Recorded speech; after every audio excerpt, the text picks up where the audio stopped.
Hi, I'm Charlene Collins Freeman, and welcome to my graphite and watercolor tutorial for painting pine needles. This tutorial is part one of a four-part tutorial. The reference photo I'm using is a photo I took on one of my walks with Winston, my Great Dane. These pine needles always catch my attention as I walk by them, and it's finally time to draw and paint them. For the drawing portion of this project, I use Arches hot press watercolor paper, 140 pounds, 9 by 12 inches, 23 by 31 centimeters. I taped my paper to gator board using artist tape.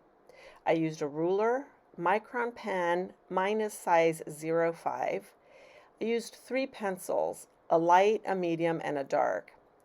Mine are Faber-Castell 9000 pencils, and specifically I used a 2H, an HB, and a 2B. I used a kneaded eraser and a Tombow Mono Zero eraser with a precision tip, and then a regular white eraser. For my drawings, I always have a soft brush handy for dusting graphite and eraser debris. Like to keep my pencils sharp using an electric pencil sharpener. And then I wipe down my pencils with a soft cloth to remove any wood and graphite debris from the sharpening. Once my Arches paper is taped down to my gator board, I'm ready to begin.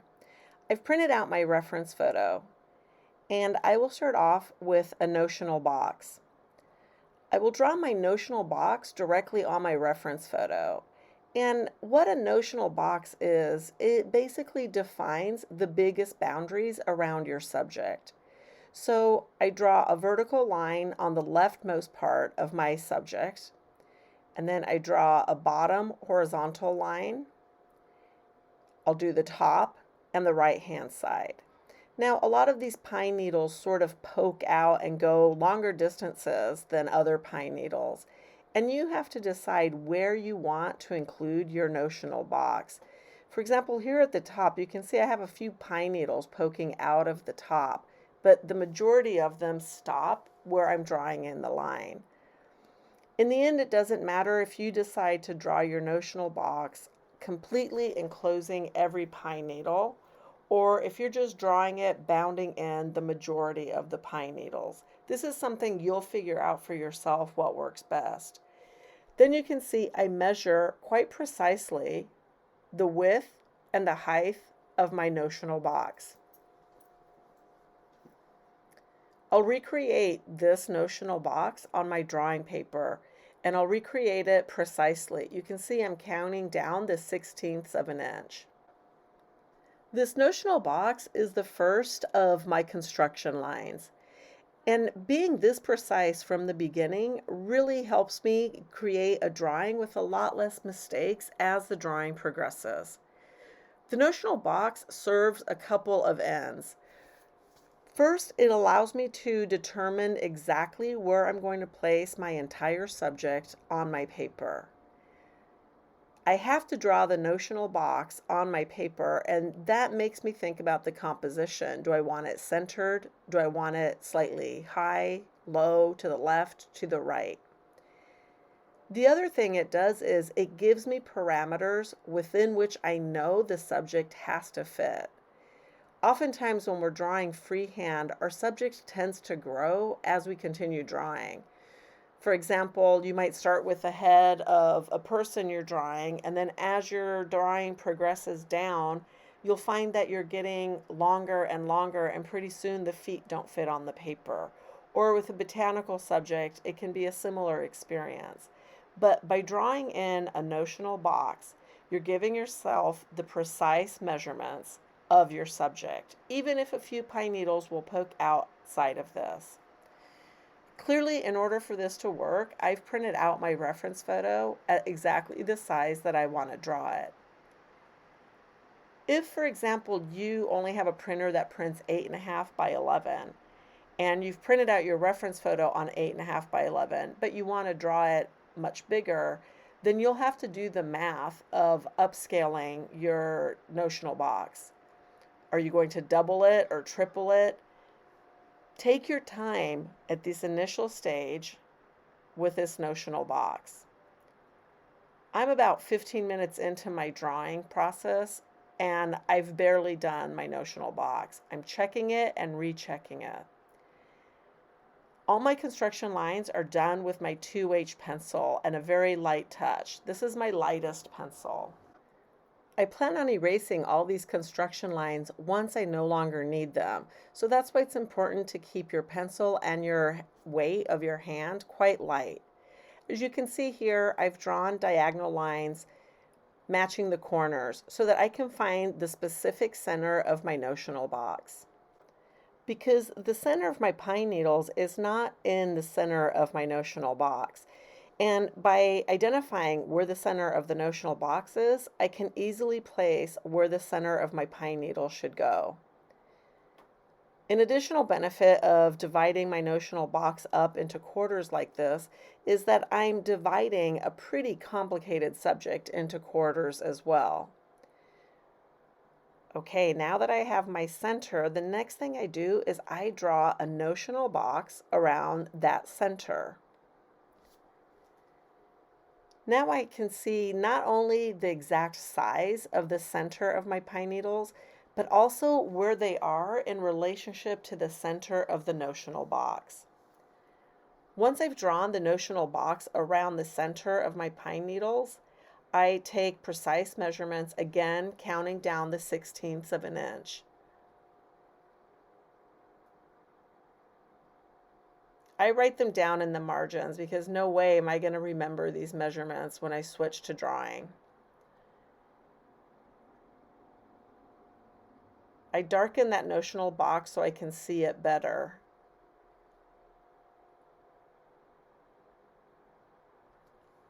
Also, by drawing a notional box around the center of the pine needle, I give myself some negative spaces when I start drawing out the details of all those individual shapes.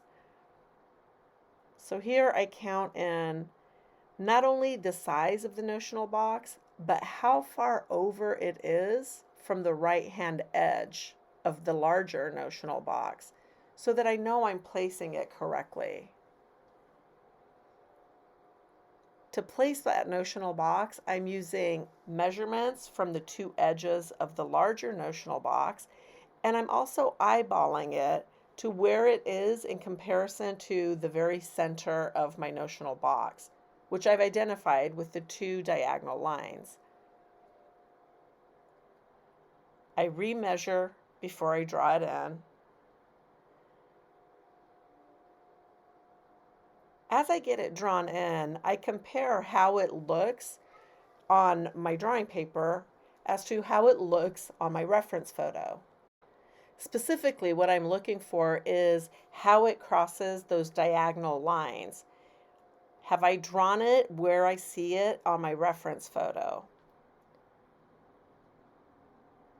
And these two notional boxes will be enough to get our drawing started. The rest of the drawing is going to be based on observation, so I set aside my ruler. I'm not going to count all the center shapes, and I'm certainly not going to count all the pine needles. This observation is really going to be a slow, methodical process, approximating what I see in my reference photo. There are not a lot of shapes in that very center of the pine needles, and with my notional box and my diagonal lines, I can recreate this fairly accurately. I'm still using my lightest pencil, my 2H, because at this stage you can anticipate that there's going to be a lot of drawing and erasing if you get off course. I often will put my finger on my reference photo to show me where I'm drawing, because my eye is constantly scanning back and forth between my reference photo and my drawing. I work my way around, really paying attention to these shapes. Some of these are more circular, some of them are more oval. You might find it easier to draw first the shapes that we see almost in their entirety, and then draw the shapes that are tucked in behind them.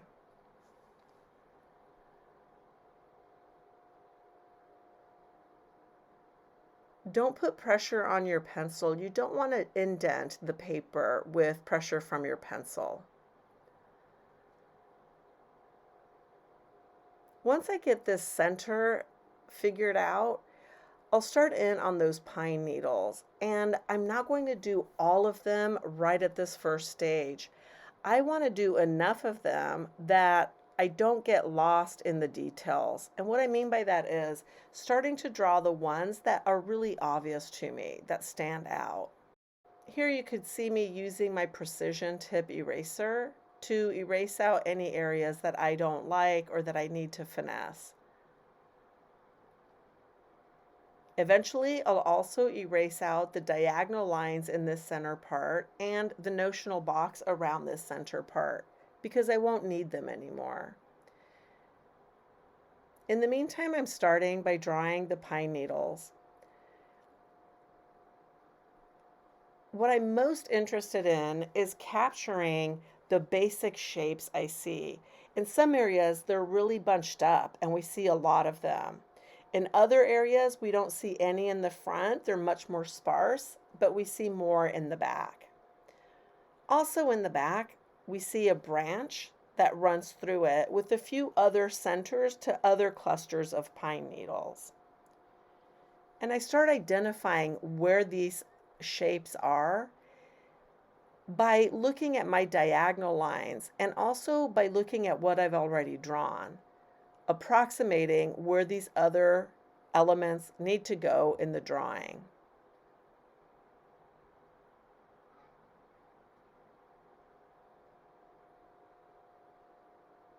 This is going to be a really slow, meditative process for you.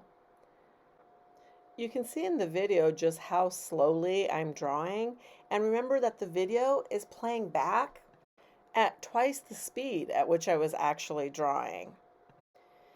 Being willing to go slow and meditatively right from the start will save you a lot of erasing later.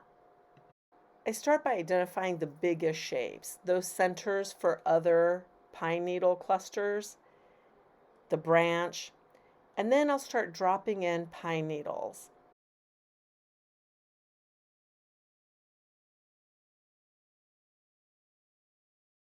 You cannot be in a hurry when you're doing this kind of a drawing. There's a real meditative quality to it, but also there's a real falling in love with your subject as you're willing to slowly observe it and slowly work your way around it.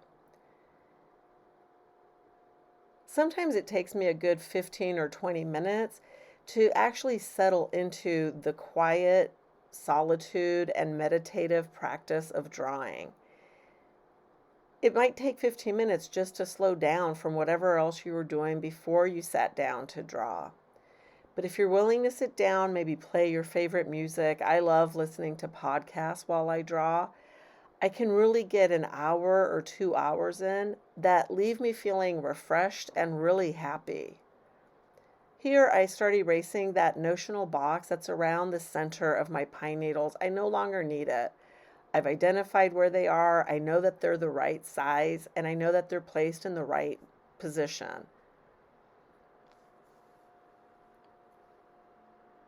I continue working with my 2H, my lightest pencil, until I'm done with placing all the initial stages of this drawing.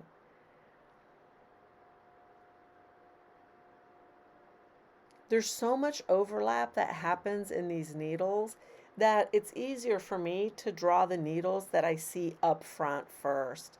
And like I've already stated, I'm not counting all the needles. I'm considering more capturing the likeness of this cluster.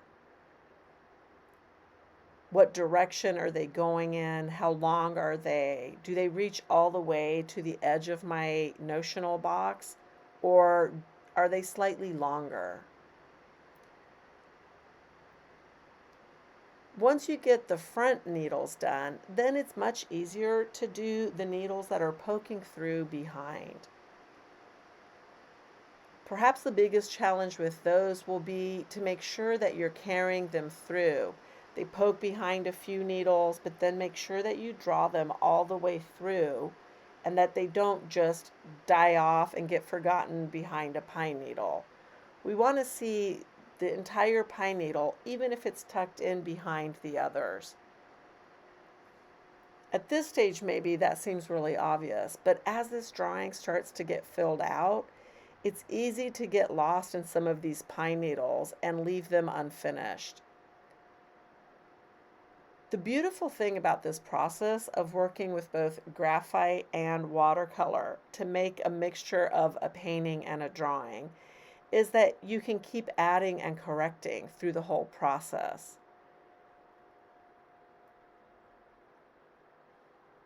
Here I'm cleaning up the diagonal lines.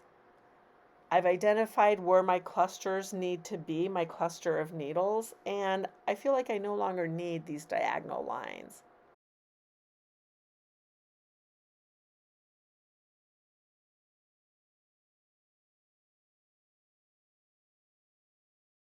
I don't always use a brush to get rid of the eraser debris, but I sure like how much it leaves my paper cleaner than when I use my hand. If I don't use the brush, it's because I'm just not thinking about it, I'm not focused on it. But your hand can really smear a drawing around. So if you have a nice soft craft brush, try to get into the habit, maybe better than I do, of using that to clean it up. So I'll work my way around this for about 45 minutes using the same technique of just slowly drawing in what I see. Notice how I'm working my way around it, drawing a few pine needles in one area and then moving on. I don't want to just stop in one area and completely detail it out, but rather I want to bake this evenly. What I mean by that is I want to get preliminary drawing in down on the entire subject. Once I have some initial pine needles drawn throughout the entire cluster, then I can come back and do another round, giving it more density, and then another round, more density and more details. But I want to do it evenly, making sure I have the foundation of the drawing down everywhere first. I'm going to speed up the video even more so that you can see me getting these initial lines down.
So keep in mind that as I pick my way through this drawing, I'm going for the impression of the pine needles that I see. So for example, here is a photograph of my process about 45 minutes into the drawing. And after about another half hour, this is what it looks like. And another half hour, this is what it looked like. And I think you can see how I progressively just kept making it denser and denser with information. So here I'll show you a few more minutes of my process. You can see I'm holding my reference photo right next to my drawing, and this makes it easy for my eyes to go back and forth and really observe my reference and then draw what I see on my drawing paper. I keep my reference image really handy and placing it at the same eye level as my drawing so that my eyes can just go straight across back and forth helps me be accurate. I keep working my way through drawing both the pine needles that are in front and then the ones that I see tucked in behind that sort of peek out between the front pine needles. Once I've added quite a bit of pine needles to one area, then I'm ready to move on to another area. I'm taking this drawing to probably about 70% of its completion. And then in part 2, we will start doing watercolors on a lot of the pine needles we've drawn. Then I'll come back and draw some more after some of the watercolors are done. And we'll go back and forth between the graphite layer and the watercolor layer. This means that I don't have to worry about getting in all my pine needles during this first initial drawing session, but rather I can come back to it after I've done some painting as well. I hope you enjoy this process as much as I did. Really take your time working your way through your drawing. If you need to, maybe spread out your drawing sessions throughout the week. Don't try to get it all done in one day if you're not used to doing this kind of focus type of drawing. Overall, the drawing took me about 3 hours, and I spread it out over 2 days. So this is what my drawing looked like at the end of this first tutorial, this first session. We have a lot going on here, but it's enough to get us started with the painting process in part 2. I hope you have found this tutorial informative. I look forward to sharing part 2 of this graphite and watercolor painting with you.